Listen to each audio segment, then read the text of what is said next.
Reading by Gregg Margarite. Part 1 of Second Variety by Philip K. Dick. The claws were bad enough in the first place. Nasty, crawling little death robots. But when they began to imitate their creators, it was time for the human race to make peace. If it could. The Russian soldier made his way nervously up the ragged side of the hill, holding his gun ready. He glanced around him, licking his dry lips, his face set. From time to time he reached up a gloved hand and wiped perspiration from his neck, pushing down his coat collar. Eric turned to Corporal Leone. "Want him, or can I have him?"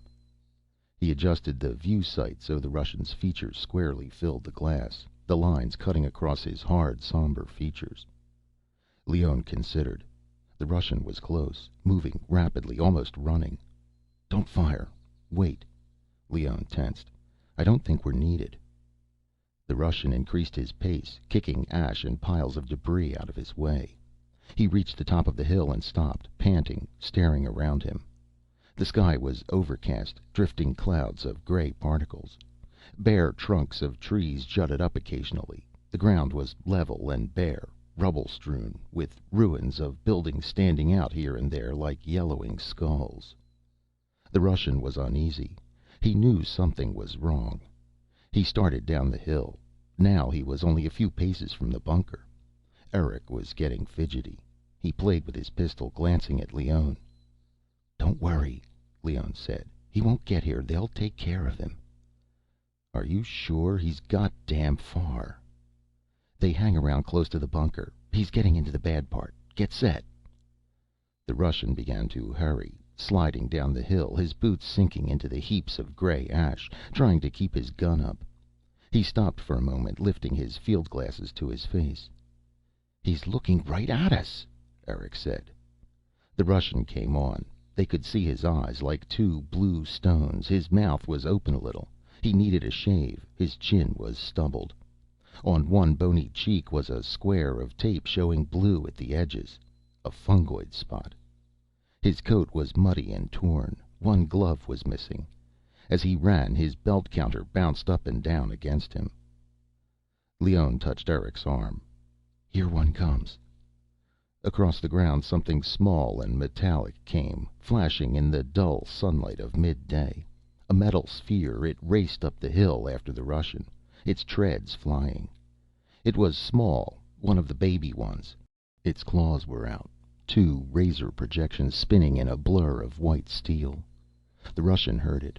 He turned instantly, firing. The sphere dissolved into particles, but already a second had emerged and was following the first. The Russian fired again. A third sphere leaped up the Russian's leg, clicking and whirring.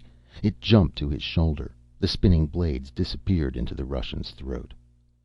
Eric relaxed. "Well, that's that. God, those damn things give me the creeps. Sometimes I think we were better off before." "If we hadn't invented them, they would have." Leone lit a cigarette shakily. "I wonder why a Russian would come all this way. I didn't see anyone covering him." Lieutenant Scott came slipping up the tunnel into the bunker. "What happened? Something entered the screen." "An Ivan." "Just one?" Eric brought the view screen around. Scott peered into it. Now there were numerous metal spheres crawling over the prostrate body, dull metal globes, clicking and whirring, sawing up the Russian into small parts to be carried away. "What a lot of claws," Scott murmured. "They come like flies. Not much game for them anymore."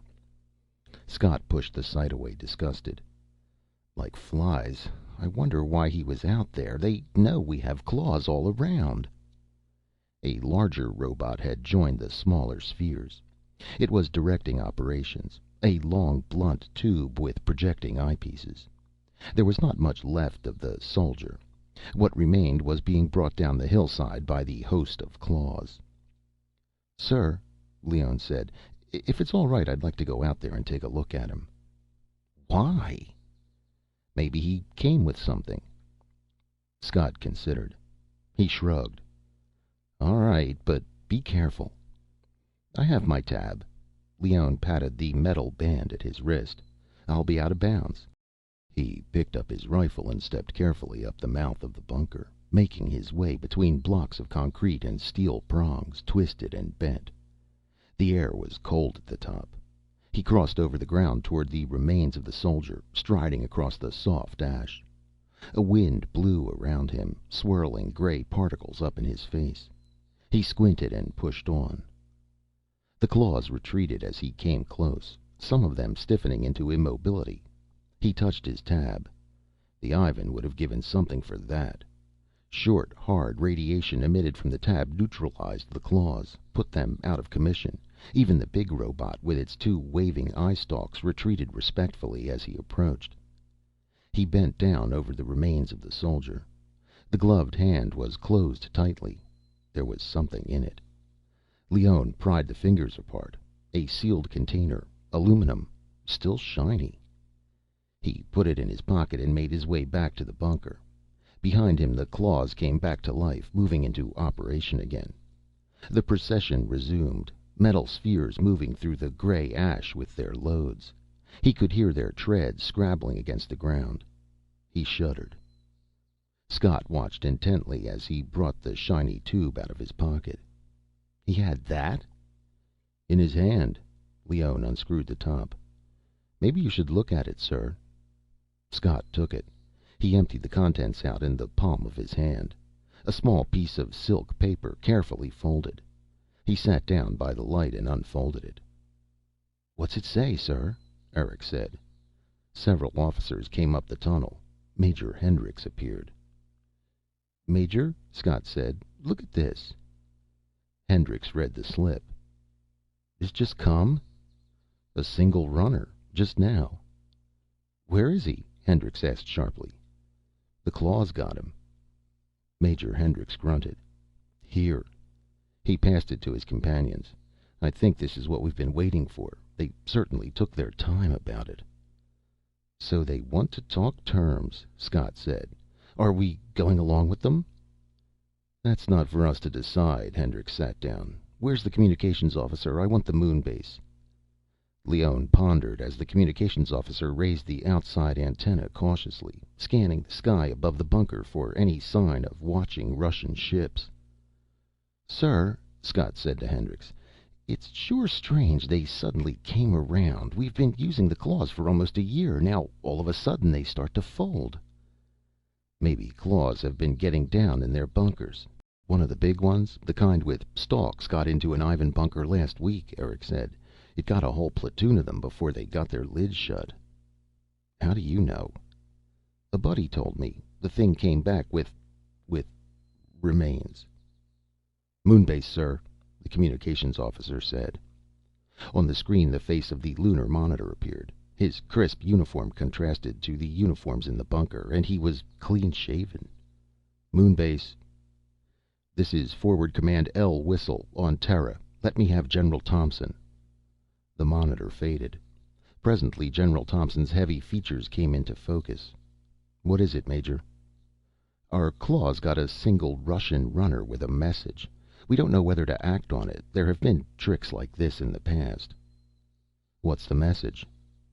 The Russians want us to send a single officer on policy level over to their lines for a conference.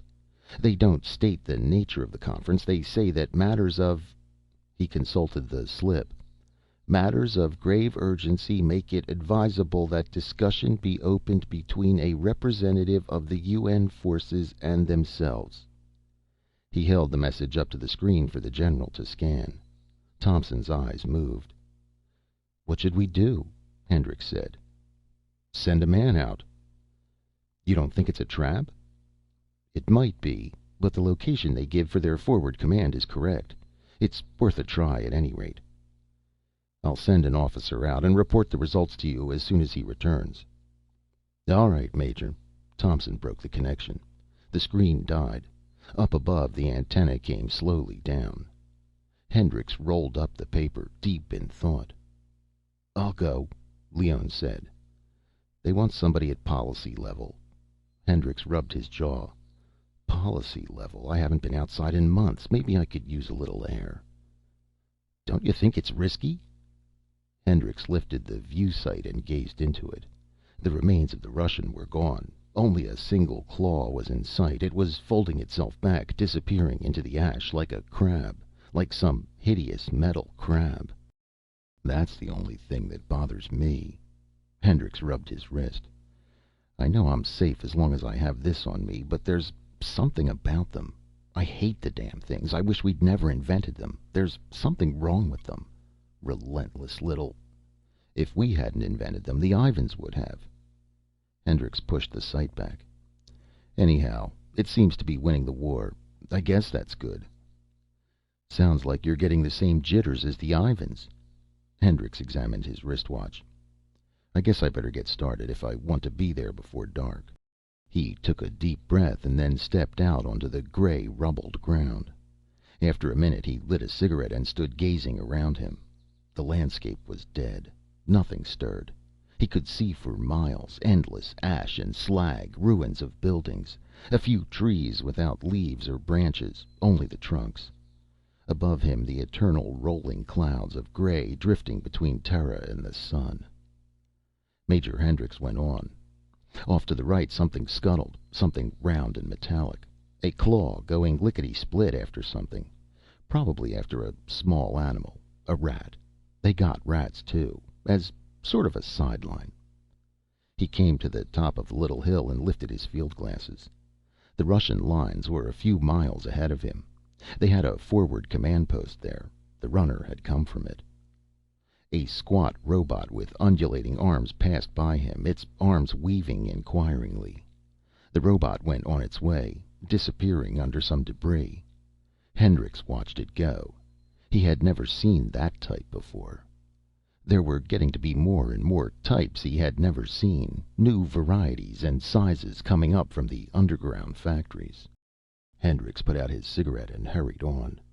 It was interesting, the use of artificial forms in warfare. How had they got started? Necessity. The Soviet Union had gained great initial success, usual with the side that got the war going. Most of North America had been blasted off the map. Retaliation was quick in coming, of course. The sky was full of circling disc bombers long before the war began. They had been up there for years. The discs began sailing down all over Russia within hours after Washington got it. But that hadn't helped Washington. The American bloc governments moved to the moon base the first year. There was not much else to do. Europe was gone, a slag heap with dark weeds growing from the ashes and bones. Most of North America was useless. Nothing could be planted, no one could live. A few million people kept going up in Canada and down in South America, but during the second year, Soviet parachutists began to drop. A few at first, then more and more. They wore the first really effective anti-radiation equipment. What was left of American production moved to the moon along with the governments. But all the troops, the remaining troops, stayed behind as best they could. A few thousand here, a platoon there. No one knew exactly where they were. They stayed where they could, moving around at night, hiding in ruins, in sewers, cellars, with the rats and snakes. It looked as if the Soviet Union had the war almost won. Except for a handful of projectiles fired off from the moon daily, there was almost no weapon in use against them. They came and went as they pleased. The war, for all practical purposes, was over. Nothing effective opposed them. And then the first claws appeared. And overnight the complexion of the war changed. The claws were awkward at first, slow. The Ivans knocked them off almost as fast as they crawled out of their underground tunnels. But then they got better, faster, and more cunning. Factories on all Terra turned them out. Factories a long way underground, behind the Soviet lines. Factories that had once made atomic projectiles, now almost forgotten. The claws got faster, and they got bigger. New types appeared, some with feelers, some that flew.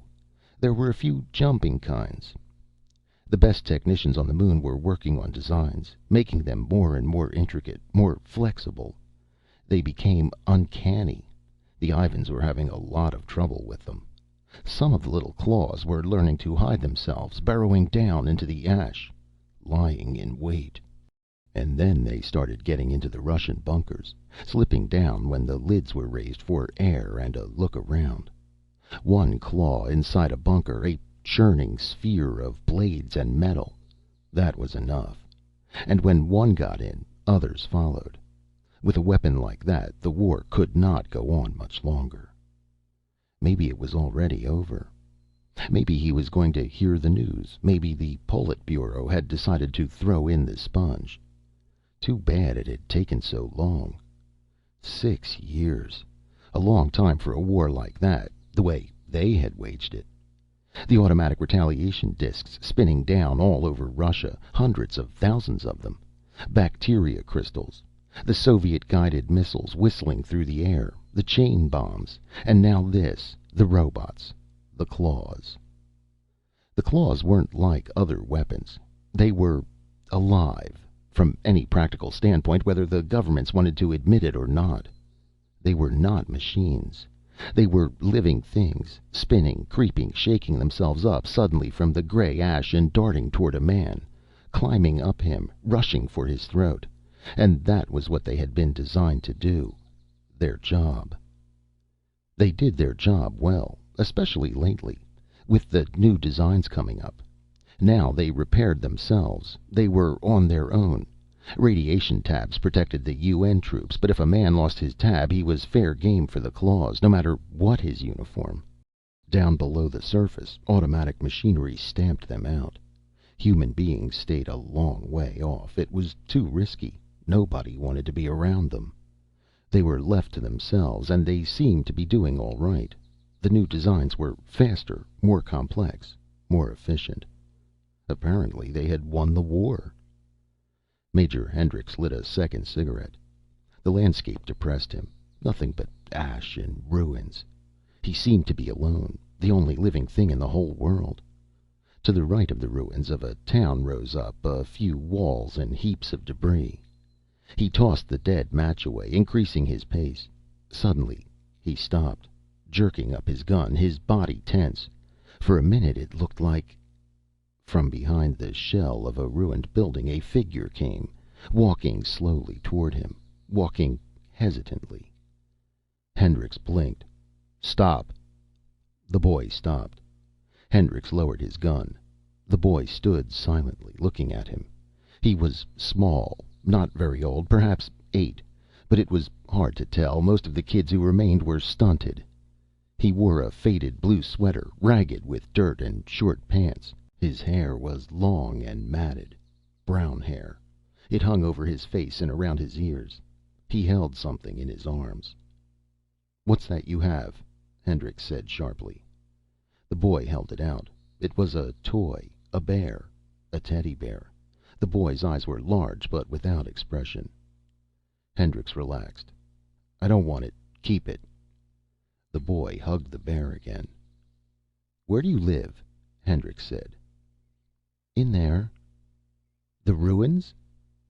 "Yes." "Underground?" "Yes."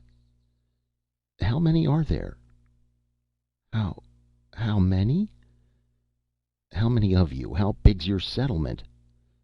The boy did not answer. Hendricks frowned. "You're not all by yourself, are you?" The boy nodded. "How do you stay alive?" "There's food." "What kind of food?" "Different." Hendricks studied him. "How old are you?" 13. It wasn't possible. Or was it? The boy was thin, stunted, and probably sterile. Radiation exposure. Years straight. No wonder he was so small. His arms and legs were like pipe cleaners, knobby and thin. Hendricks touched the boy's arm. His skin was dry and rough. Radiation skin. He bent down, looking into the boy's face. There was no expression. Big eyes. Big and dark. "Are you blind?" Hendricks said. "No, I can see some." "How do you get away from the claws?" "The claws?" "The round things that run and burrow." don't understand. Maybe there weren't any claws around. A lot of areas were free. They collected mostly around bunkers where there were people. The claws had been designed to sense warmth. Warmth of living things. You're lucky. Hendricks straightened up. Well, which way are you going? Back there? Can I come with you? With me? Hendricks folded his arms. I'm going a long way. Miles. I have to hurry. He looked at his watch. I have to get there by nightfall. I want to come. Hendricks fumbled in his pack. It isn't worth it. Here. He tossed down the food cans he had with him. You take these and go back, okay? The boy said nothing. I'll be coming back this way in a day or so. If you're around here when I come back, you can come along with me, all right? I want to go with you now. It's a long walk. I can walk. Hendricks shifted uneasily. It made too good a target, two people walking along, and the boy would slow him down. But he might not come back this way, and if the boy were really all alone... Okay, come along. The boy fell in beside him. Hendricks strode along. The boy walked silently, clutching his teddy bear. What's your name? Hendricks said after a time. David Edward Dering. David, what happened to your mother and father? They died. How? In the blast. How long ago? 6 years. Hendricks slowed down. You've been alone 6 years? No, there were other people for a while. They went away. And you've been alone since? Yes. Hendricks glanced down. The boy was strange, saying very little, withdrawn, but that was the way they were, the children who had survived. Quiet, stoic. A strange kind of fatalism gripped them. Nothing came as a surprise. They accepted anything that came along. There was no longer any normal, any natural course of things, moral or physical, for them to expect. Custom, habit, all the determining forces of learning were gone. Only brute experience remained. Am I walking too fast? Hendricks said. No. How did you happen to see me? I was waiting. Waiting? Hendricks was puzzled. What were you waiting for? To catch things. What kind of things? Things to eat. Oh. Hendricks set his lips grimly. A 13-year-old boy living on rats and gophers and half-rotten canned food, down in a hole under the ruins of a town, with radiation pools and claws and Russian dive mines up above, coasting around in the sky. Where are we going? David asked. To the Russian lines. Russian? The enemy, the people who started the war. They dropped the first radiation bombs. They began all this. The boy nodded. His face showed no expression. I'm an American, Hendricks said. There was no comment. On they went, the two of them, Hendricks walking a little ahead, David trailing behind him, hugging his dirty teddy bear against his chest. About 4 p.m, they stopped to eat. Hendricks built a fire in a hollow between some slabs of concrete. He cleared the weeds away and heaped up bits of wood.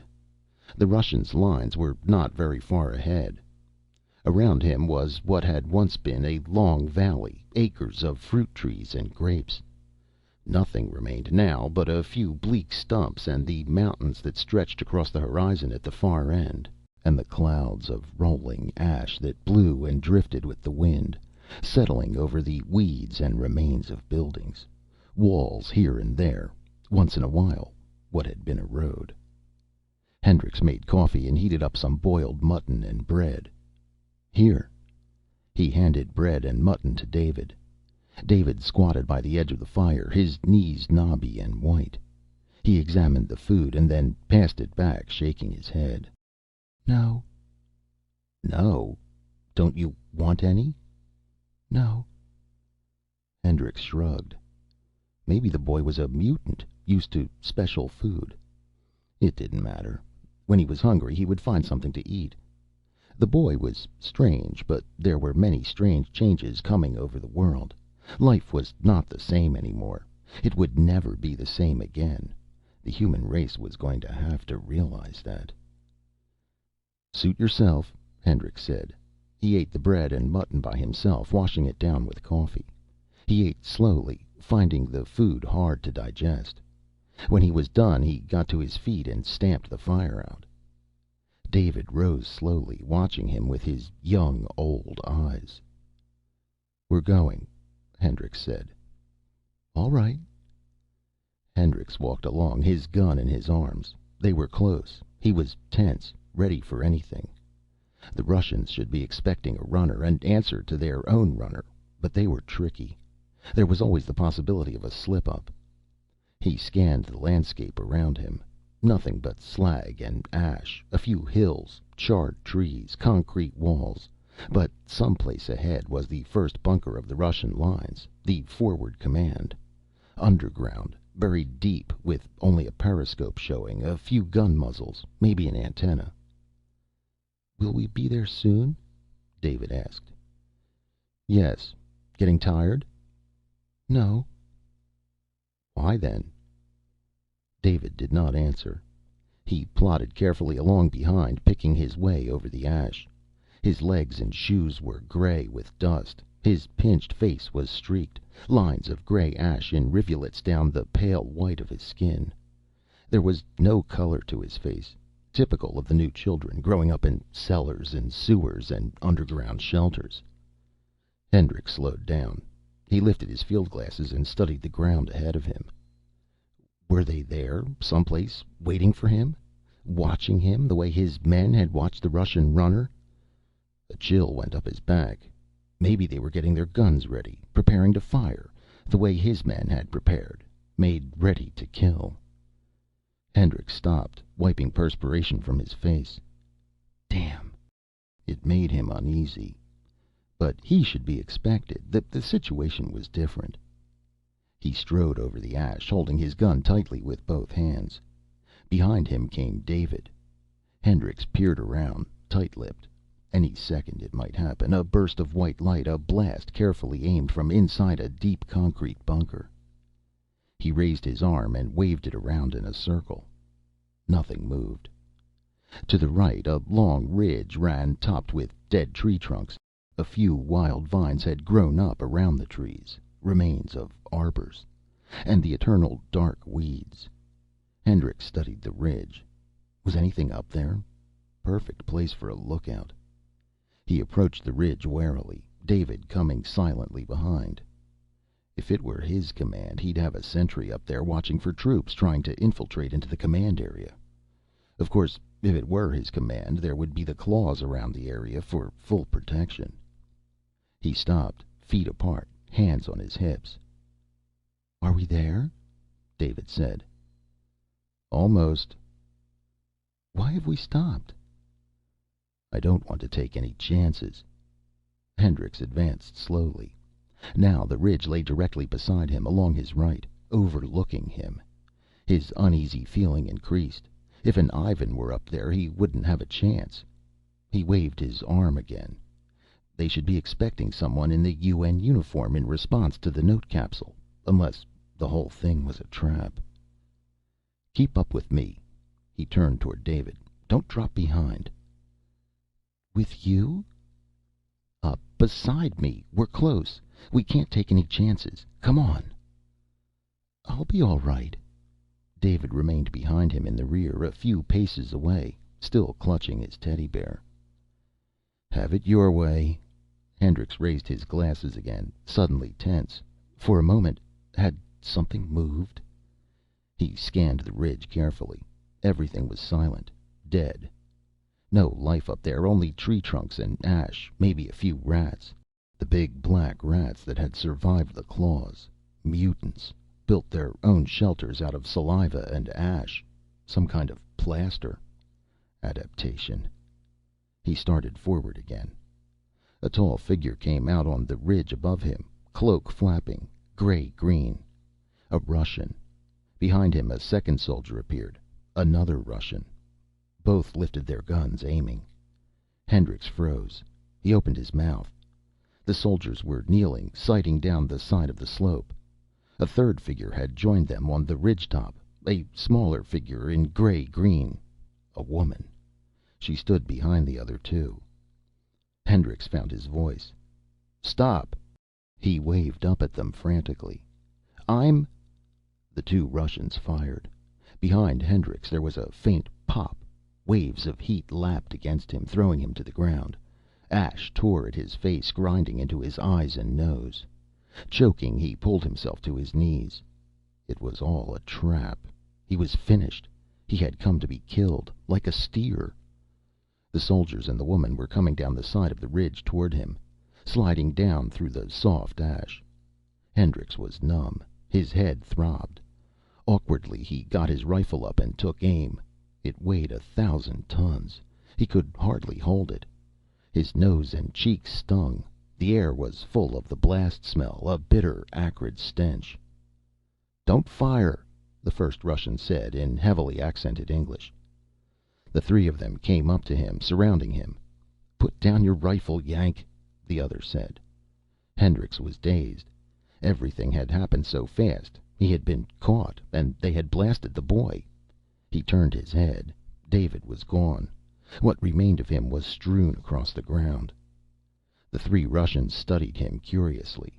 Hendricks sat, wiping blood from his nose, picking out bits of ash. He shook his head, trying to clear it. "Why did you do it?" he murmured thickly. The boy." "Why?"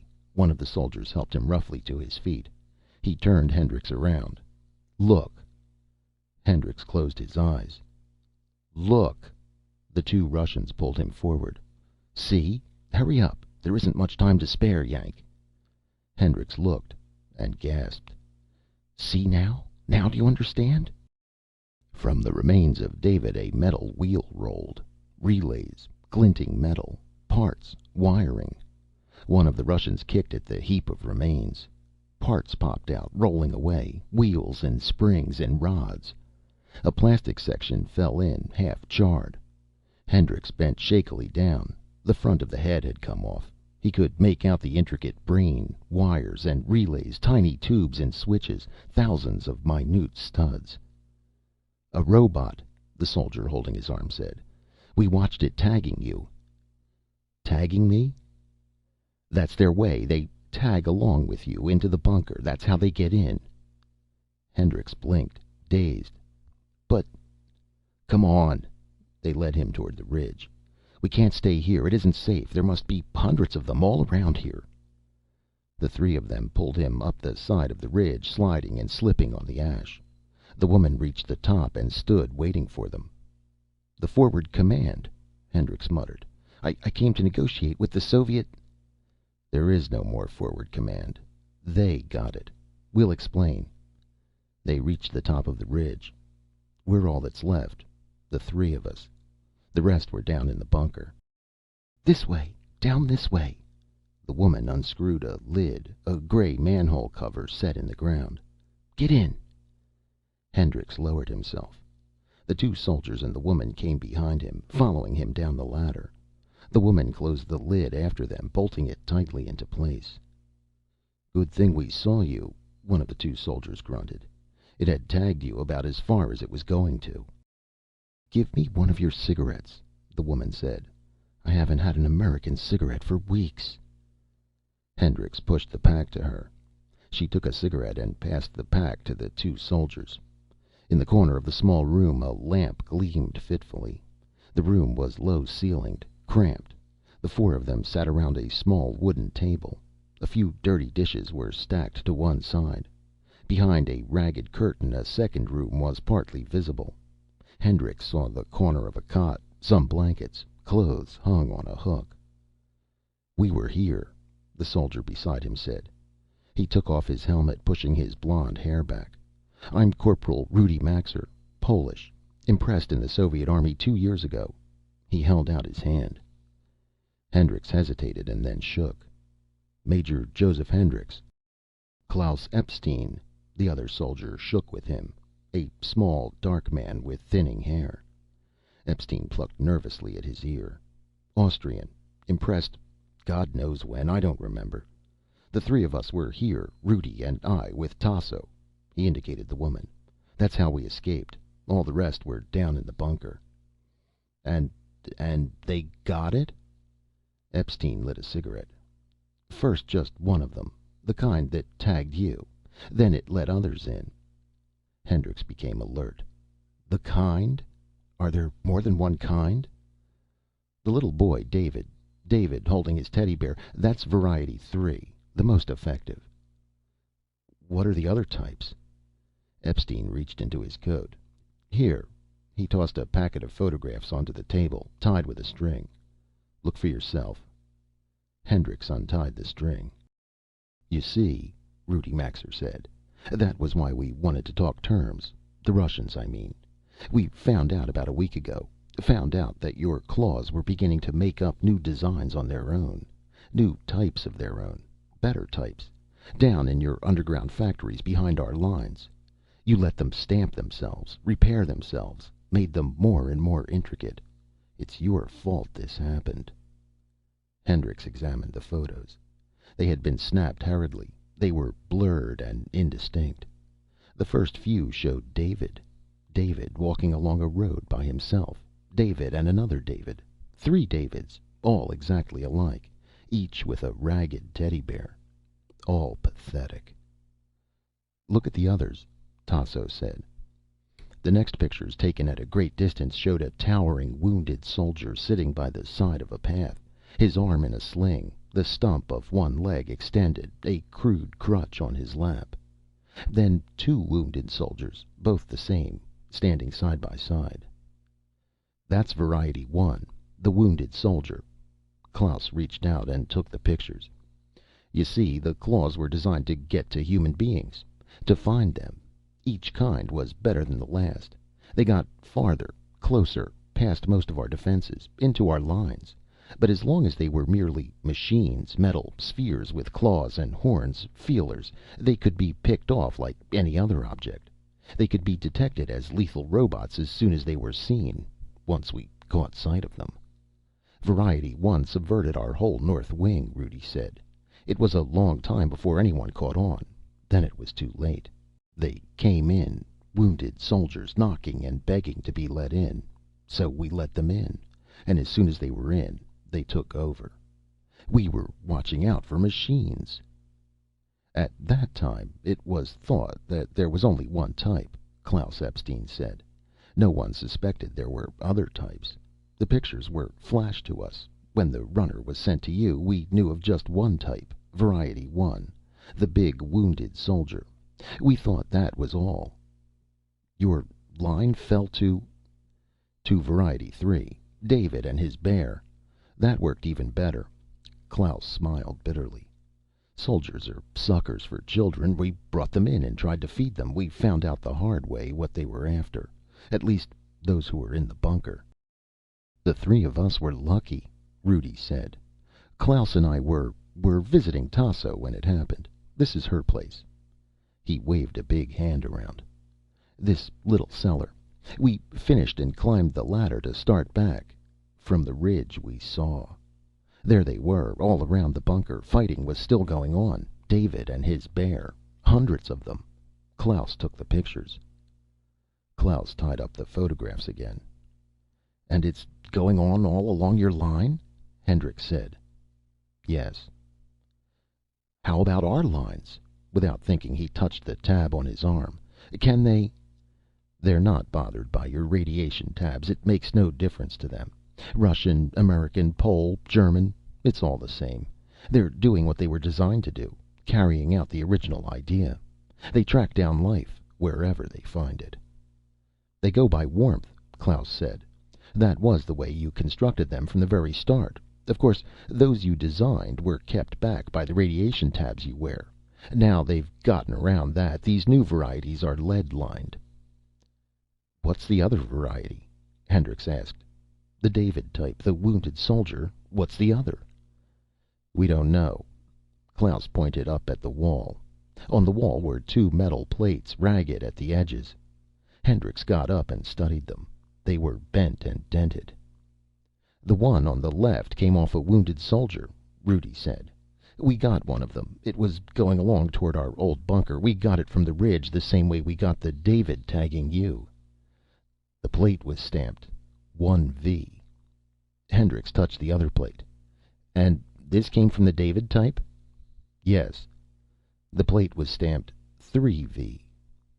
Klaus took a look at them, leaning over Hendrix's broad shoulder. "You can see what we're up against. There's another type. Maybe it was abandoned, maybe it didn't work, but there must be a second variety. There's 1 and 3. "You were lucky," Rudi said. "The David tagged you all the way here and never touched you. Probably thought you could get it into a bunker somewhere." "One gets in and it's all over," Klaus said. "They move fast. One lets all the rest inside. They're inflexible, machines with one purpose. They were built for only one thing." He rubbed sweat from his lip. "We saw." They were silent. "Let me have another cigarette, Yank," Tasso said. "They're good. I almost forgot how they were." It was night. The sky was black. No stars were visible through the rolling clouds of ash. Klaus lifted the lid cautiously so that Hendricks could look out. Rudi pointed into the darkness. "Over that way are the bunkers, where we used to be. Not over half a mile from us. It was just chance Klaus and I were not there when it happened. Weakness. Saved by our lusts." "All the rest must be dead," Klaus said in a low voice. It came quickly. "This morning the Politburo reached their decision. They notified us, forward command. Our runner was sent out at once. We saw him start toward the direction of your lines. We covered him until he was out of sight." "Alex Radrivsky. We both knew him. He disappeared about 6 o'clock. The sun had just come up. About noon, Klaus and I had an hour relief. We crept off, away from the bunkers. No one was watching. We came here. There used to be a town here, a few houses, a street. This cellar was part of a big farmhouse. We knew Tasso would be here, hiding down in her little place. We had come here before. Others from the bunkers came here. Today happened to be our turn." "So we were saved," Klaus said. "Chance. It might have been others. We finished, and then we came up to the surface and started back along the ridge. That was when we saw them, the Davids. We understood right away. We had seen photos of the first variety, the wounded soldier. Our commissar distributed them to us with an explanation. If we had gone another step, they would have seen us. As it was, we had to blast 2 Davids before we got back. There were hundreds of them, all around, like ants. We took pictures and slipped back here, bolting the lid tight. They're not so much when you catch them alone. We moved faster than they did, but they're inexorable, not like living things. They came right at us, and we blasted them." Major Hendricks rested against the edge of the lid, adjusting his eyes to the darkness. "Is it safe to have the lid up at all?" "If we're careful. How else can you operate your transmitter?" Hendricks lifted the small belt transmitter slowly. He pressed it against his ear. The metal was cold and damp. He blew against the mike, raising up the short antenna. A faint hum sounded in his ear. "That's true, I suppose." But still he hesitated. "We'll pull you under if anything happens," Klaus said. "Thanks." Hendricks waited a moment, resting the transmitter against his shoulder. "Interesting, isn't it?" "What?" "This new type. The new varieties of claws. We're completely at their mercy, aren't we? By now they've probably gotten into the UN lines, too. It makes me wonder if we're not seeing the beginning of a new species. The new species. Evolution. The race to come after man." Rudi grunted. "There is no race after man." "No? Why not? Maybe we're seeing it now, the end of human beings, the beginning of the new society." "They're not a race. They're mechanical killers. You made them to destroy. That's all they can do. They're machines with a job." "So it seems now. But how about later on, after the war is over? Maybe when there aren't any humans to destroy, their real potentialities will begin to show." "You talk as if they were alive." "Aren't they? There was silence. "They're machines," Rudi said. "They look like people, but they're machines." "Use your transmitter, Major," Klaus said. "We can't stay up here forever." Holding the transmitter tightly, Hendricks called the code of the command bunker. He waited, listening. No response. Only silence. He checked the leads carefully. Everything was in place. "Scott," he said into the mike. "Can you hear me?" Silence. He raised the gain up full and tried again. Only static. "I don't get anything. They may hear me, but they may not want to answer." "Tell them it's an emergency." "They'll think I'm being forced to call, under your direction." He tried again, outlining briefly what he had learned. But still the phone was silent, except for the faint static. "Radiation pools kill most transmissions," Klaus said after a while. "Maybe that's it." Hendricks shut the transmitter up. "No use. No answer. Radiation pools? Maybe. Or they hear me but won't answer. Frankly, that's what I would do if a runner tried to call from the Soviet lines. They have no reason to believe such a story. They may hear everything I say. Or maybe it's too late." Hendricks nodded. "We better get the lid down," Rudi said nervously. "We don't want to take unnecessary chances." They climbed slowly back down the tunnel. Klaus bolted the lid carefully into place. They descended into the kitchen. The air was heavy and close around them. "Could they work that fast?" Hendricks said. "I left the bunker this noon, 10 hours ago. How could they move so quickly?" "It doesn't take them long. Not after the first one gets in. It goes wild. You know what the little claws can do. Even one of these is beyond belief. Razors, each finger. Maniacal." "All right." Hendricks moved away impatiently. He stood with his back to them. "What's the matter?" Rudi said. "The moon base. God, if they've gotten there." "The moon base?" Hendricks turned around.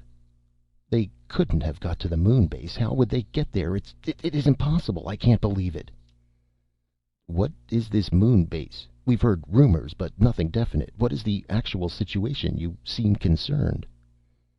"We're supplied from the moon. The governments are there, under the lunar surface. All our people and industries. That's what keeps us going. If they should find some way of getting off Terra, onto the moon—" "It only takes one of them.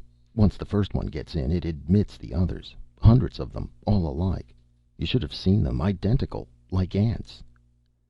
"Perfect socialism," Tasso said. "The ideal of the communist state. All citizens are interchangeable." Klaus grunted angrily. "That's enough." "Well, what next?" Hendricks paced back and forth around the small room. The air was full of smells of food and perspiration. The others watched him. Presently Tasso pushed through the curtain into the other room. "I'm going to take a nap." The curtain closed behind her. Rudi and Klaus sat down at the table, still watching Hendricks. "It's up to you," Klaus said. "We don't know your situation." Hendricks nodded. "It's a problem." Rudi drank some coffee, filling his cup from a rusty pot. "We're safe here for a while, but we can't stay here forever. Not enough food or supplies." "But if we go outside?"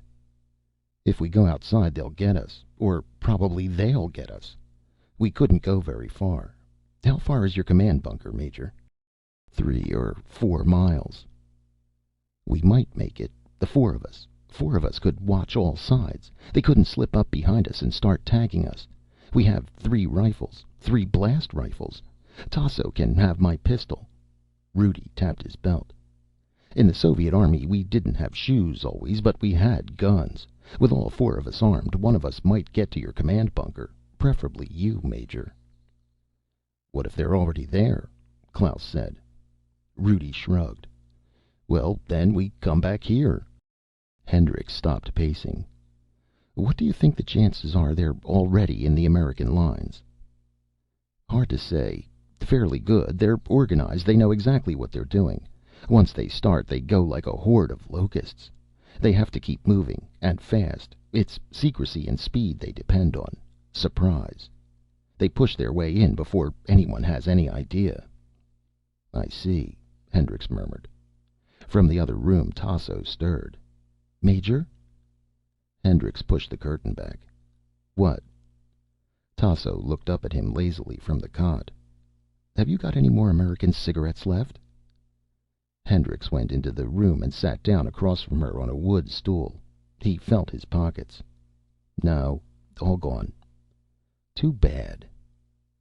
"What nationality are you?" Hendricks asked after a while. "Russian." "How did you get here?" "Here?" "This used to be France. This was part of Normandy. Did you come with the Soviet Army?"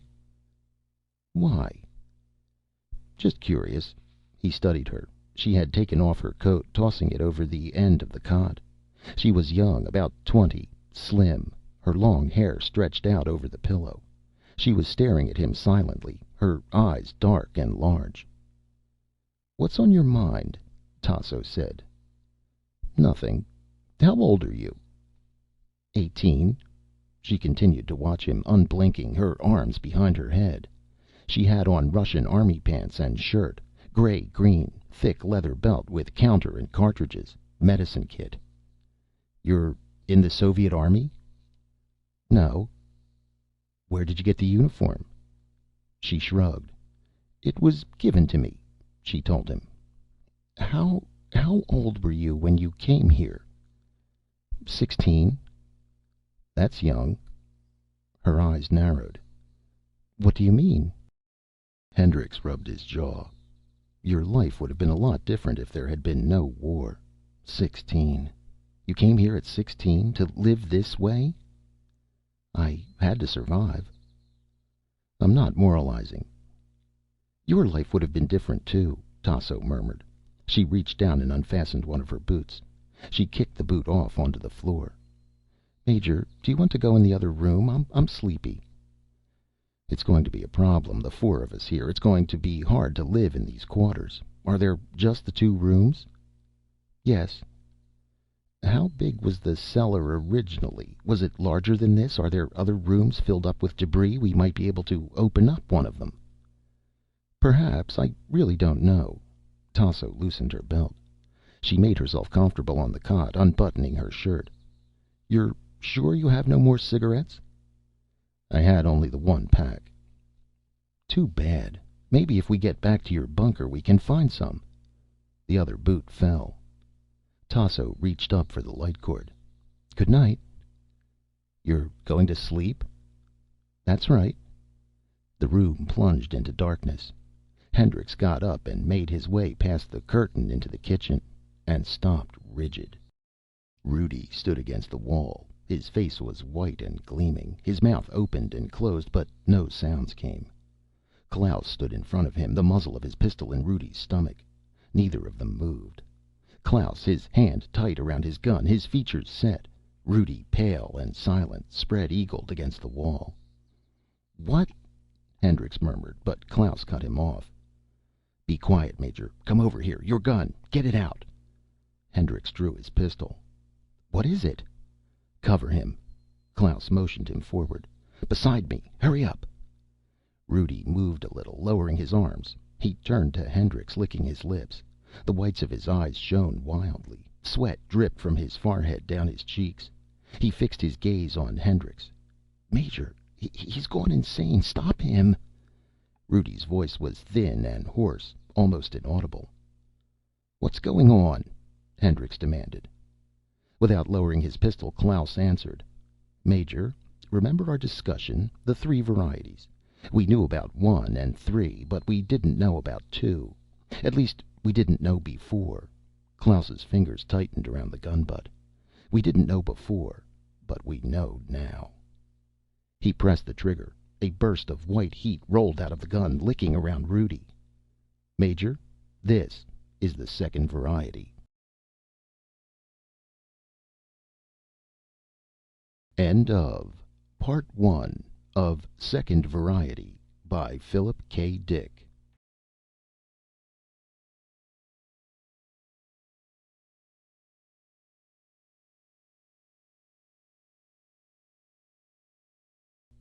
Reading by Gregg Margarite. Part 2 of 2nd Variety by Philip K. Dick. Tasso swept the curtain aside. "Klaus, what did you do?" Klaus turned from the charred form, gradually sinking down the wall onto the floor. The second variety, Tasso. Now we know we have all three types identified. The danger is less. Tasso stared past him at the remains of Rudy, at the blackened, smoldering fragments and bits of cloth. "You killed him." "Him?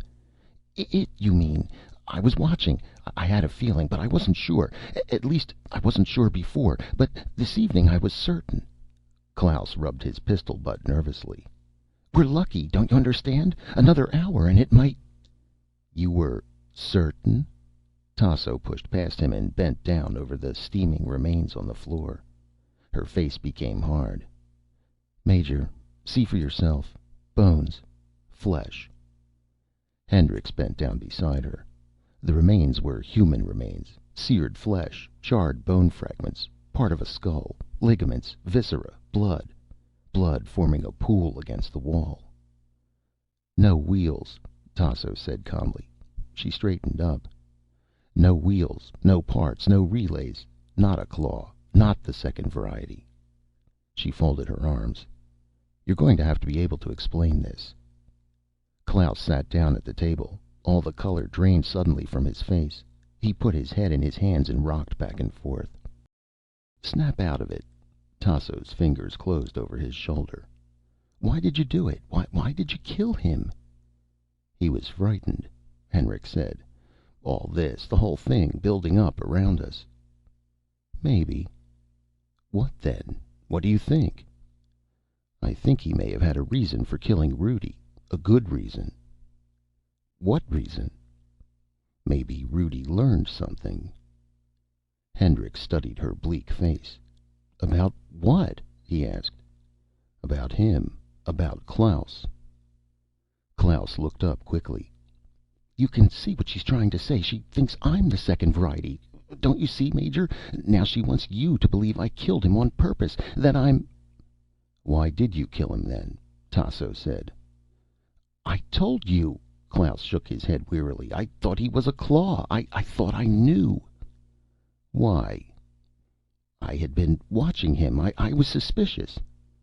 "Why?" "I thought I had seen something, heard something. I thought I—" He stopped. "Go on." "We were sitting at the table playing cards. You two were in the other room. It was silent. I thought I heard him whir." There was silence. "Do you believe that?" Tasso said to Hendricks. "Yes, I believe what he says." "I don't. I think he killed Rudy for a good purpose." Tasso touched the rifle resting in the corner of the room. "Major—" "No." Hendricks shook his head. "Let's stop it right now. One is enough. We're afraid, the way he was. If we kill him, we'll be doing what he did to Rudy." Klaus looked gratefully up at him. "Thanks. I was afraid. You understand, don't you? Now she's afraid, the way I was. She wants to kill me."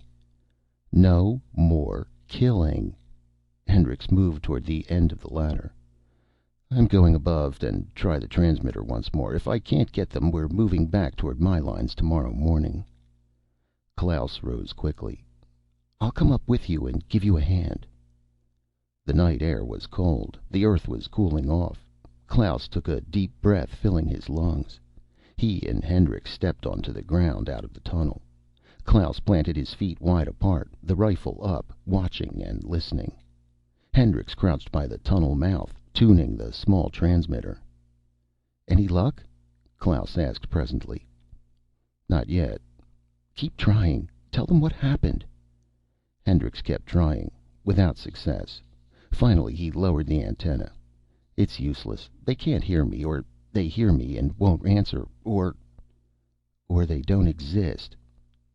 "I'll try once more." Hendricks raised the antenna. "Scott, can you hear me? Come in." He listened. There was only static. Then, still, very faintly, "This is Scott." His fingers tightened. "Scott, is it you?" "This is Scott."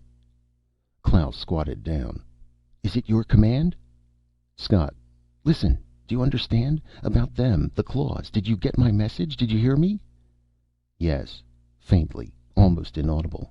He could hardly make out the word. You got my message. Is everything all right at the bunker? None of them have got in?" "Everything is all right." "Have they tried to get in?" The voice was weaker. "No." Hendricks turned to Klaus. "They're all right." "Have they been attacked?" "No." Hendricks pressed the phone tighter to his ear. "Scott, I can hardly hear you. Have you notified the moon base? Do they know? Are they alerted?" No answer. "Scott, can you hear me?" Silence. Hendricks relaxed, sagging. "Faded out. Must be the radiation pools." Hendricks and Klaus looked at each other. Neither of them said anything. After a time, Klaus said, "Did it sound like any of your men? Could you identify the voice?" "It was too faint." "You couldn't be certain?" "No." "Then it could have been—" "I don't know. I'm not sure. Let's go back down and get the lid closed." They climbed back down the ladder slowly, into the warm cellar. Klaus bolted the lid behind them. Tasso waited for them, her face expressionless. "Any luck?" she asked. Neither of them answered. "Well," Klaus said at last, "what do you think, Major? Was it your officer or was it one of them?" "I don't know." "Then we're just where we were before." Hendricks stared down at the floor, his jaw set. "We'll have to go, to be sure." "Anyhow, we have food here for only a few weeks. We'd have to go up after that in any case." "Apparently so." "What's wrong?" Tasso demanded. "Did you get across to your bunker? What's the matter?" "It may have been one of my men," Hendricks said slowly. "Or it may have been one of them. But we'll never know standing here." He examined his watch. "Let's turn in and get some sleep. We want to be up early tomorrow." "Early?" "Our best chance to get through the claws should be early in the morning," Hendricks said. The morning was crisp and clear. Major Hendricks studied the countryside through his field glasses. "See anything?" Klaus asked. "No." "Can you make out our bunkers?" "Which way?" "Here." Klaus took the glasses and adjusted them. "I know where to look." He looked a long time, silently. Tasso came to the top of the tunnel and stepped up onto the ground. "Anything?" "No." Klaus passed the glasses back to Hendricks. "They're out of sight. Come on, let's not stay here." The three of them made their way down the side of the ridge, sliding in the soft ash. Across a flat rock a lizard scuttled. They stopped instantly, rigid. "What was it?" Klaus muttered. "A lizard." The lizard ran on, hurrying through the ash. It was exactly the same color as the ash. "Perfect adaptation," Klaus said. "Proves we were right. Lysenko, I mean." They reached the bottom of the ridge and stopped, standing close together, looking around them. "Let's go," Hendricks started off. "It's a good long trip on foot." Klaus fell in beside him. Tasso walked behind, her pistol held alertly. "Major, I've been meaning to ask you something," Klaus said. "How did you run across the David, the one that was tagging you?" "I met it along the way, in some ruins." "What did it say?" "Not much. It said it was alone, by itself." "You couldn't tell it was a machine? It talked like a living person? You never suspected?" "It didn't say much. I noticed nothing unusual." "It's strange. Machines so much like people that you can be fooled, almost alive. I wonder where it will end." "They're doing what you Yanks designed them to do," Tasso said. "You designed them to hunt out life and destroy. Human life, wherever they find it." Hendricks was watching Klaus intently. "Why did you ask me? What's on your mind?" "Nothing," Klaus answered. "Klaus thinks you're the second variety," Tasso said calmly from behind them. "Now he's got his eye on you." Klaus flushed. "Why not? We sent a runner to the Yank lines and he comes back. Maybe he thought he'd find some good game here." Hendricks laughed harshly. "I came from the UN bunkers. There were human beings all around me." Maybe you saw an opportunity to get into the Soviet lines. Maybe you saw your chance. Maybe you The Soviet lines had already been taken over. Your lines had been invaded before I left my command bunker. Don't forget that." Tasso came up beside him. "That proves nothing at all, Major." "Why not?" "There appears to be little communication between the varieties. Each is made in a different factory. They don't seem to work together. You might have started for the Soviet lines without knowing anything about the work of the other varieties, or even what the other varieties were like." "How do you know so much about the claws?" Hendricks said. "I've seen them. I've observed them. I've observed them take over the Soviet bunkers." "You know quite a lot," Klaus said. "Actually, you saw very little. Strange that you should have been such an acute observer." Tasso laughed. "Do you suspect me now?" "Forget it," Hendricks said. They walked on in silence. "Are we going the whole way on foot?" Tasso said after a while. "I'm not used to walking." She gazed around at the plain of ash, stretching out on all sides of them as far as they could see. How dreary. "It's like this all the way," Klaus said. "In a way, I wish you had been in your bunker when the attack came." "Somebody else would have been with you if not me," Klaus muttered. Tasso laughed, putting her hands in her pockets. "I suppose so." They walked on, keeping their eyes on the vast plain of silent ash around them. The sun was setting. Hendricks made his way forward slowly, waving Tasso and Klaus back. Klaus squatted down, resting his gun butt against the ground. Tasso found a concrete slab and sat down with a sigh. "It's good to rest." "Be quiet," Klaus said sharply. Hendricks pushed up to the top of the rise ahead of them, the same rise the Russian runner had come up the day before. Hendricks dropped down, stretching himself out, peering through his glasses at what lay beyond. Nothing was visible, only ash and occasional trees. But there, not more than 50 yards ahead, was the entrance of the forward command bunker. The bunker from which he had come. Hendricks watched silently. No motion, no sign of life. Nothing stirred. Klaus slithered up beside him. "Where is it?" "Down there." Hendricks passed him the glasses. Clouds of ash rolled across the evening sky. The world was darkening. They had a couple of hours of light left at the most. Probably not that much. "I don't see anything," Klaus said. "That tree there. The stump. By the pile of bricks. The entrance is to the right of the bricks." "I'll have to take your word for it." "You and Tasso cover me from here. You'll be able to sight all the way to the bunker entrance." "You're going down alone?" "With my wrist tab I'll be safe. The ground around the bunker is a living field of claws. They collect down in the ash, like crabs. Without tabs you wouldn't have a chance." "Maybe you're right." "I'll walk slowly all the way, as soon as I know for certain." "If they're down inside the bunker, you won't be able to get back up here. They go fast. You don't realize." "What do you suggest?" Klaus considered. "I don't know. Get them to come up to the surface, so you can see." Hendricks brought his transmitter from his belt, raising the antenna. "Let's get started." Klaus signaled to Tasso. She crawled expertly up the side of the rise to where they were sitting. "He's going down alone," Klaus said. "We'll cover him from here. As soon as you see him start back, fire past him at once. They come quick." "You're not very optimistic," Tasso said. "No, I'm not."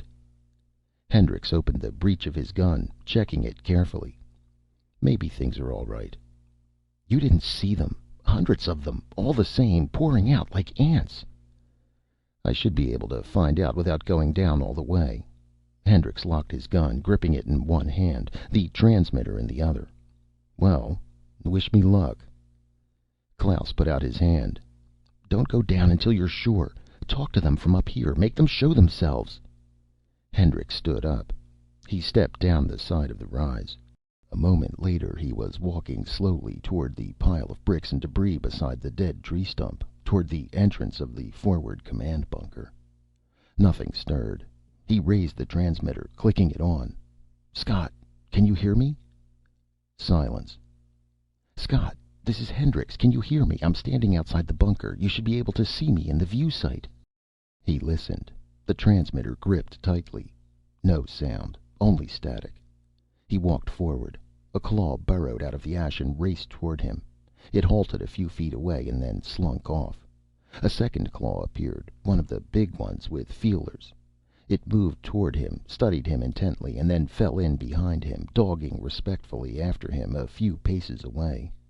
A moment later a second big claw joined in. Silently the claws trailed him as he walked slowly toward the bunker. Hendricks stopped, and behind him the claws came to a halt. He was close now, almost to the bunker steps. "Scott, can you hear me? I'm standing right above you, outside, on the surface. Are you picking me up?" He waited, holding his gun against his side, the transmitter tightly to his ear. Time passed.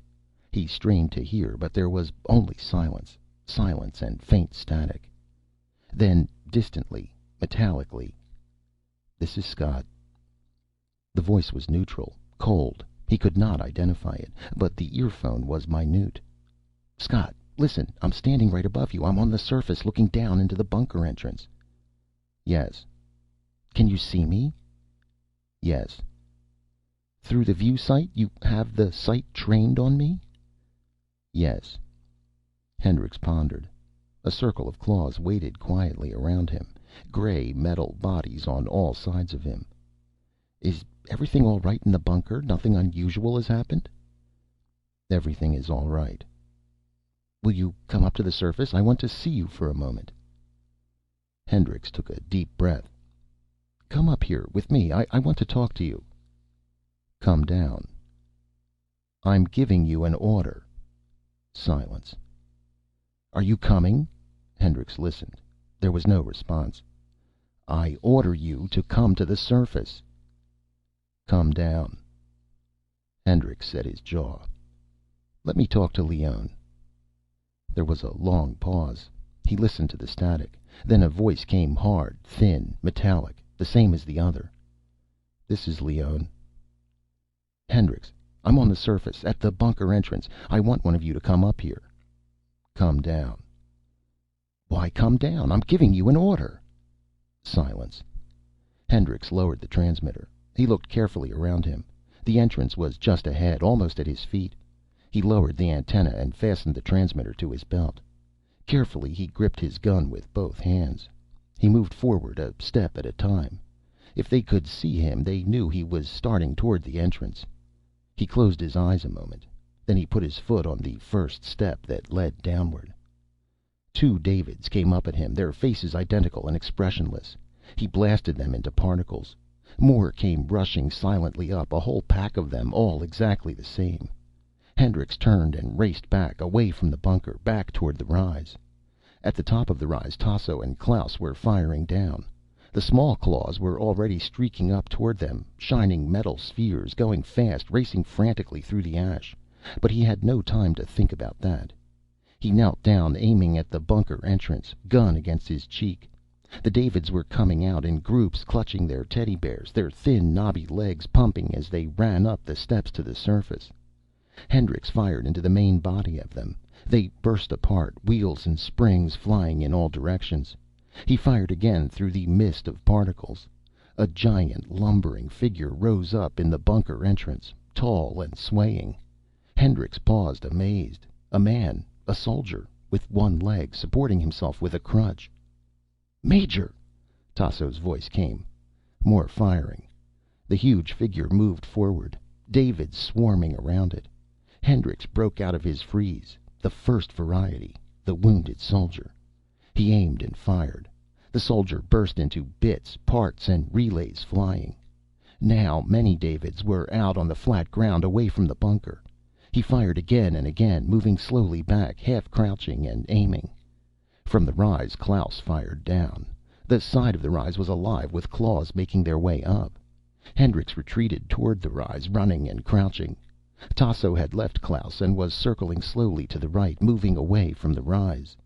A David slipped up toward him, its small white face expressionless, brown hair hanging down in its eyes.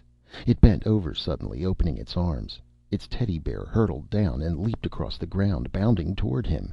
Hendricks fired. The bear and the David both dissolved. He grinned, blinking. It was like a dream. "Up here!" Tasso's voice. Hendricks made his way toward her. She was over by some columns of concrete, walls of a ruined building. She was firing past him with the hand pistol Klaus had given her. "Thanks." He joined her, grasping for breath. She pulled him back behind the concrete, fumbling at her belt. "Close your eyes." She unfastened a globe from her waist. Rapidly she unscrewed the cap, locking it into place. "Close your eyes and get down." She threw the bomb. It sailed in an arc, an expert, rolling and bouncing to the entrance of the bunker. 2 wounded soldiers stood uncertainly by the brick pile. More Davids poured from behind them, out onto the plain. One of the wounded soldiers moved toward the bomb, stooping awkwardly down to pick it up. The bomb went off. The concussion whirled Hendricks around, throwing him on his face. A hot wind rolled over him. Dimly he saw Tasso standing behind the columns, firing slowly and methodically at the Davids coming out of the raging clouds of white fire. Back along the rise, Klaus struggled with a ring of claws circling around him. He retreated, blasting at them and moving back, trying to break through the ring. Hendricks struggled to his feet. His head ached. He could hardly see. Everything was licking at him, raging and whirling. His right arm would not move. Tasso pulled back toward him. "Come on, let's go." "Klaus, he's still up there." "Come on."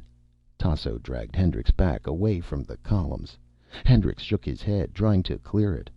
Tasso led him rapidly away, her eyes intense and bright, watching for claws that had escaped the blast.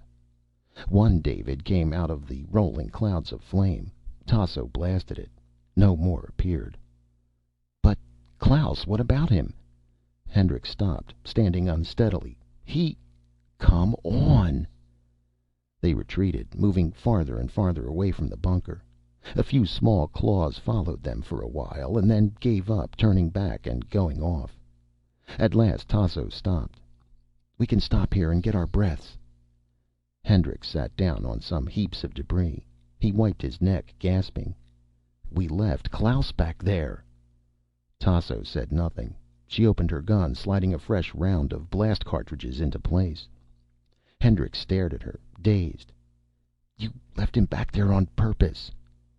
Tasso snapped the gun together. She studied the heaps of rubble around them, her face expressionless, as if she were watching for something. "What is it?" Hendricks demanded. "What are you looking for? Is something coming?" He shook his head, trying to understand. What was she doing? What was she waiting for? He could see nothing. Ash lay all around them, ash and ruins. Occasional stark tree trunks without leaves or branches.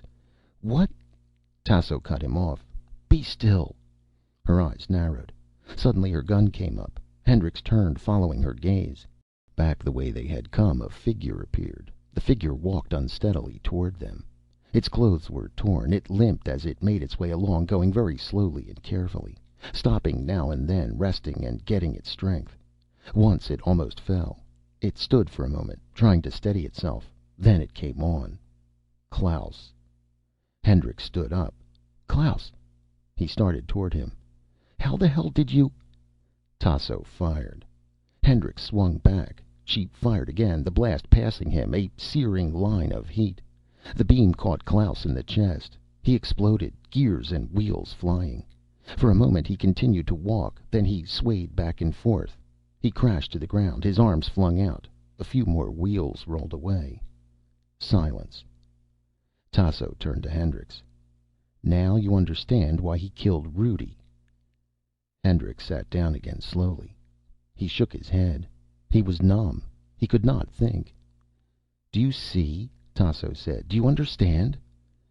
Hendricks said nothing. Everything was slipping away from him, faster and faster. Darkness rolling and plucking at him. He closed his eyes.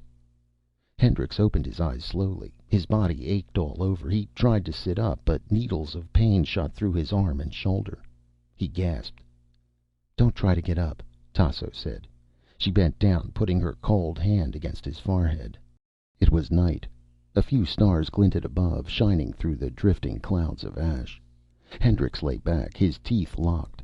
Tasso watched him impassively. She had built a fire with some wood and weeds. The fire licked feebly, hissing at a metal cup suspended over it. Everything was silent, unmoving darkness beyond the fire. So he was the second variety, Hendricks murmured. I had always thought so. Why didn't you destroy him sooner? She wanted to know. You held me back. Tasso crossed to the fire to look into the metal cup. Coffee. It'll be ready to drink in a while. She came back and sat down beside him. Presently she opened her pistol and began to disassemble the firing mechanism, studying it intently. This is a beautiful gun, Tasso said, half aloud. The construction is superb. What about them, the claws? The concussion from the bomb put most of them out of action. They're delicate, highly organized, I suppose. The Davids, too? Yes. How did you happen to have a bomb like that? Tasso shrugged. We designed it. You shouldn't underestimate our technology, Major. Without such a bomb, you and I would no longer exist. Very useful. Tasso stretched out her legs, warming her feet in the heat of the fire. It surprised me that you did not seem to understand after he killed Rudy. Why did you think he... I told you I thought he was afraid. Really? You know, Major, for a little while I suspected you, because you wouldn't let me kill him. I thought you might be protecting him. She laughed. Are we safe here? Hendricks asked presently. For a while, until they get reinforcements from some other area. Tasso began to clean the interior of the gun with a bit of rag. She finished and pushed the mechanism back into place. She closed the gun, running her fingers along the barrel. We were lucky, Hendricks murmured. Yes, very lucky. Thanks for pulling me away. Tasso did not answer. She glanced up at him, her eyes bright in the firelight. Hendricks examined his arm. He could not move his fingers. His whole side seemed numb. Down inside him was a dull, steady ache. How do you feel? Tasso asked. My arm is damaged. Anything else? Internal injuries. You didn't get down when the bomb went off. Hendricks said nothing. He watched Tasso pour the coffee from the cup into a flat metal pan. She brought it over to him. Thanks. He struggled up enough to drink. It was hard to swallow. His insides turned over, and he pushed the pan away. That's all I can drink now. Tasso drank the rest. Time passed. The clouds of ash moved across the dark sky above them. Hendricks rested, his mind blank. After a while he became aware that Tasso was standing over him, gazing down at him. What is it? He murmured. Do you feel any better? Some. You know, Major, if I hadn't dragged you away, they would have got you. You would be dead, like Rudy. I know. Do you want to know why I brought you out? I could have left you. I could have left you there. Why did you bring me out? Because we have to get away from here. Tasso stirred the fire with a stick, peering calmly down into it.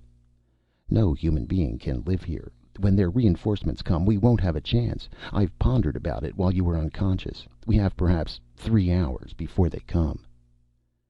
And you expect me to get us away? That's right. I expect you to get us out of here. Why me? Because I don't know any way. Her eyes shone at him in the half-light, bright and steady. If you can't get us out of here, they'll kill us within 3 hours. I see nothing else ahead. Well, Major, what are you going to do? I've been waiting all night while you were unconscious. I sat here, waiting and listening. It's almost dawn. The night is almost over.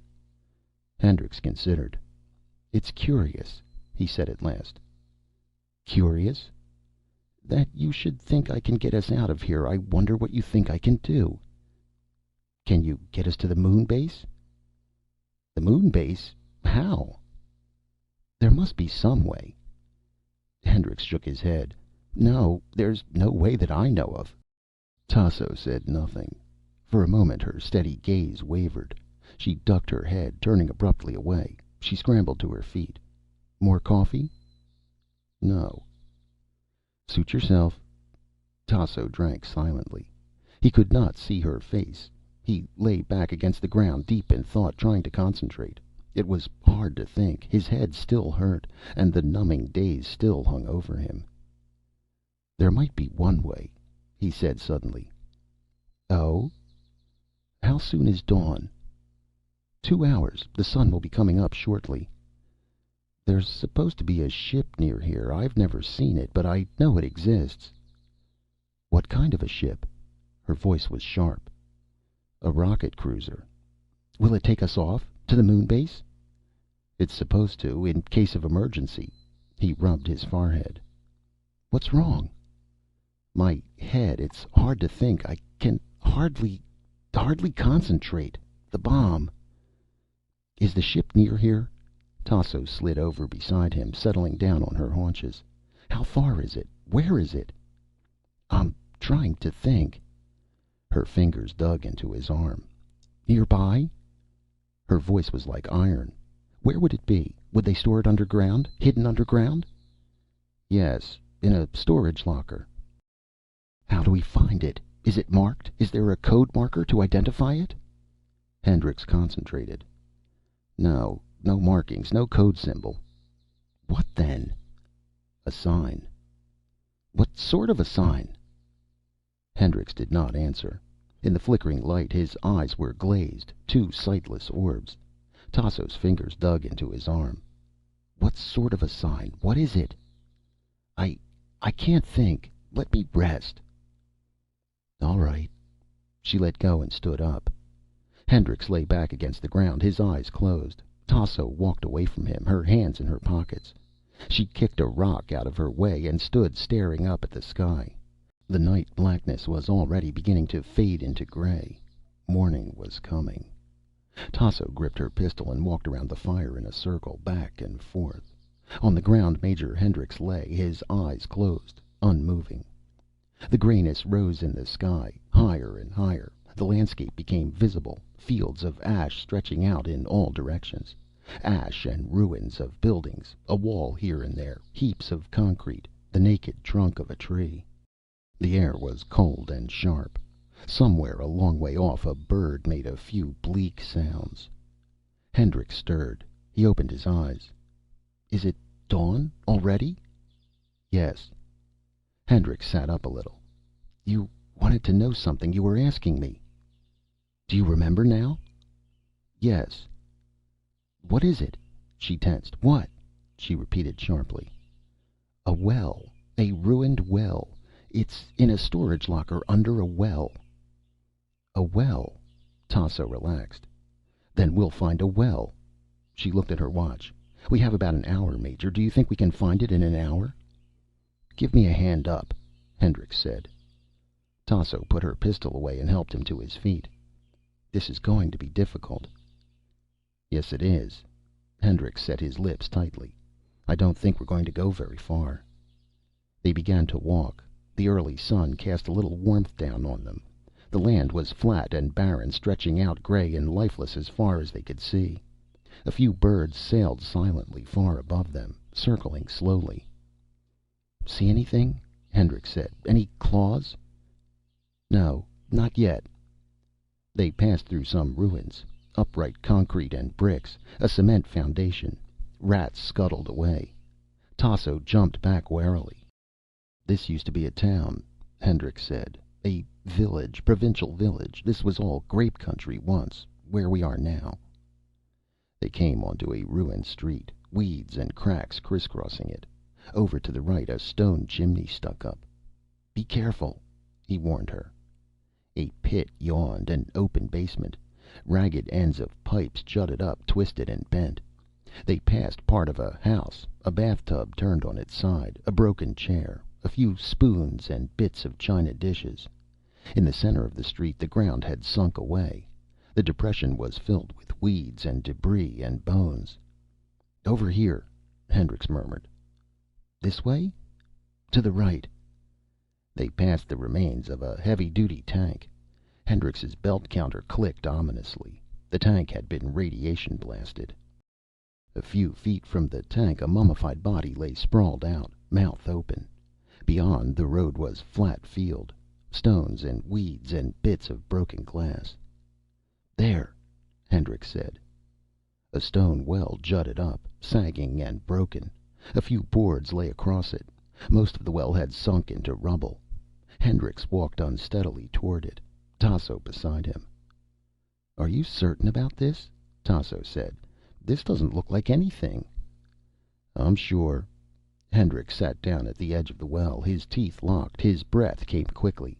He wiped perspiration from his face. "This was arranged so the senior command officer could get away, if anything happened, if the bunker fell." "That was you?" "Yes." "Where's the ship? Is it here?" "We're standing on it." Hendricks ran his hands over the surface of the well stones. "The eye lock responds to me, not to anybody else. It's my ship, or it was supposed to be." There was a sharp click. Presently they heard a low grating sound from below them. "Step back," Hendricks said. He and Tasso moved away from the well. A section of ground slid back. A metal frame pushed slowly up through the ash, shoving bricks and weeds out of the way.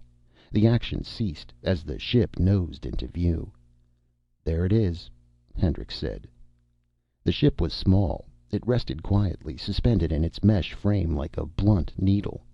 A rain of ash sifted down into the dark cavity from which the ship had been raised. Hendricks made his way over to it. He mounted the mesh and unscrewed the hatch, pulling it back. Inside the ship, the control banks and the pressure seat were visible. Tasso came and stood beside him, gazing into the ship. "I'm not accustomed to rocket piloting," she said after a while. Hendricks glanced at her. "I'll do the piloting." "Will you? There's only one seat, Major. I can see it's built to carry only a single person." Hendricks' breathing changed. He studied the interior of the ship intently. Tasso was right. There was only one seat. The ship was built to carry only one person. "I see," he said slowly. "And the one person is you?" She nodded. "Of course." "Why?" "You can't go. You might not live through the trip. You're injured. You probably wouldn't get there." "An interesting point. But you see, I know where the moon base is, and you don't.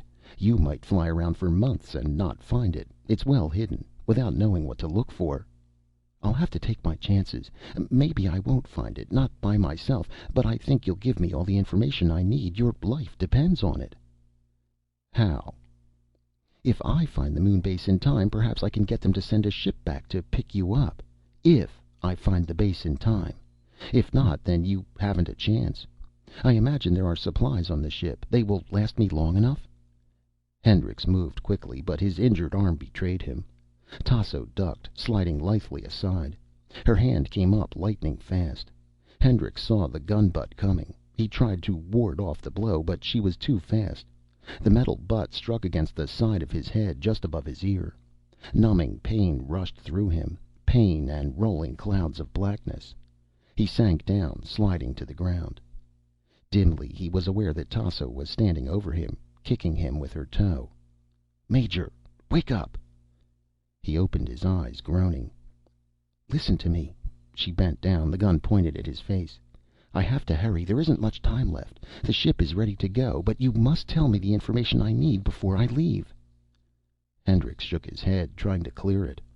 "Hurry up. Where is the moon base? How do I find it? What do I look for?" Hendricks said nothing. "Answer me." "Sorry." "Major, the ship is loaded with provisions. I can coast for weeks. I'll find the base eventually, and in half an hour you'll be dead. Your only chance of survival—" She broke off. Along the slope, by some crumbling ruins, something moved. Something in the ash. Tasso turned quickly, aiming. She fired. A puff of flame leaped. Something scuttled away, rolling across the ash. She fired again. The claw burst apart, wheels flying. "See?" Tasso said. "A scout. It won't be long." "You'll bring them back here to get me?" "Yes, as soon as possible." Hendricks looked up at her.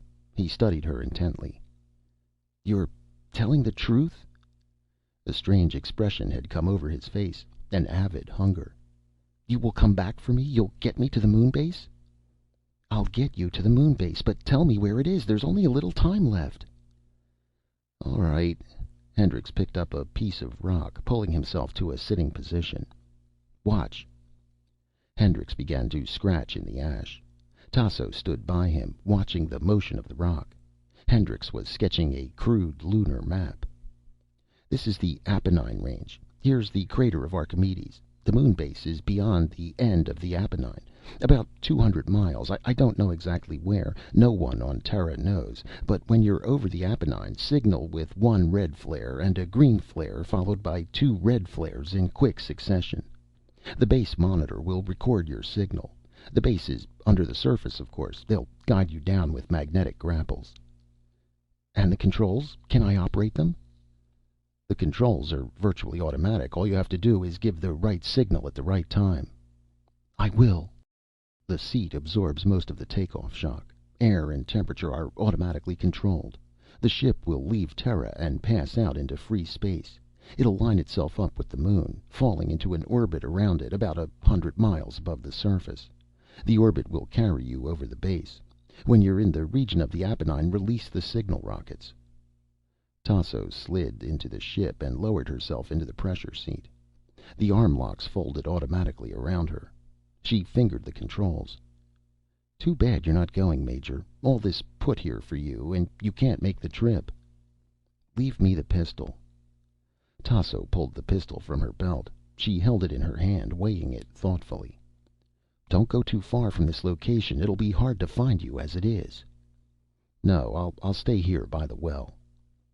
Tasso gripped the takeoff switch, running her fingers over the smooth metal.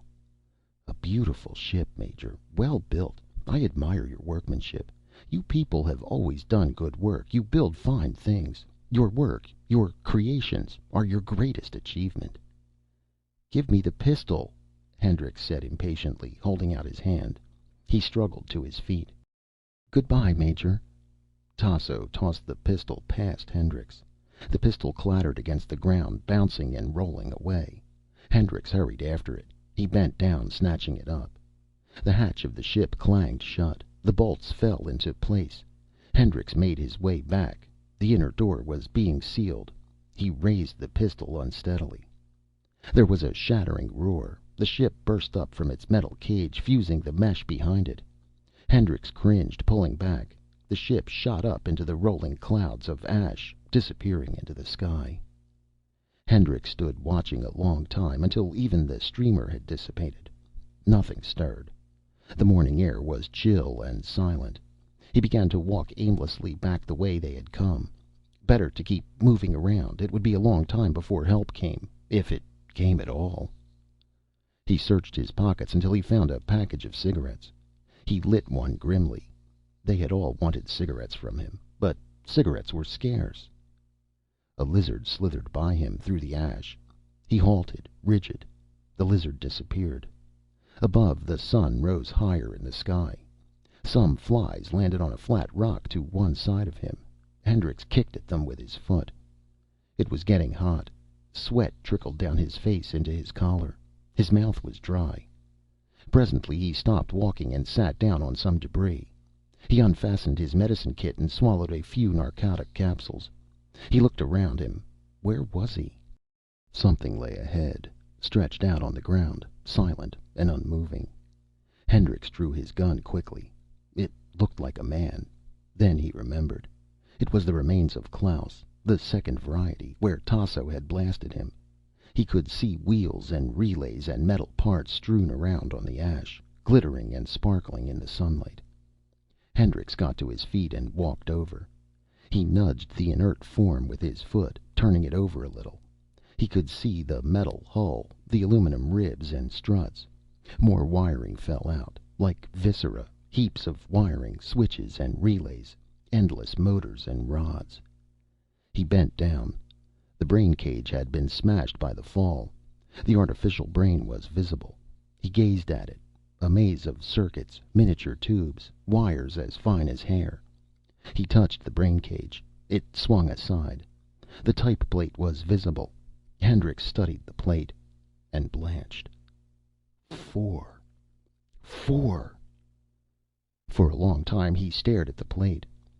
Fourth variety, not the second. They had been wrong. There were more types, not just three, many more, perhaps at least four. And Klaus wasn't the second variety.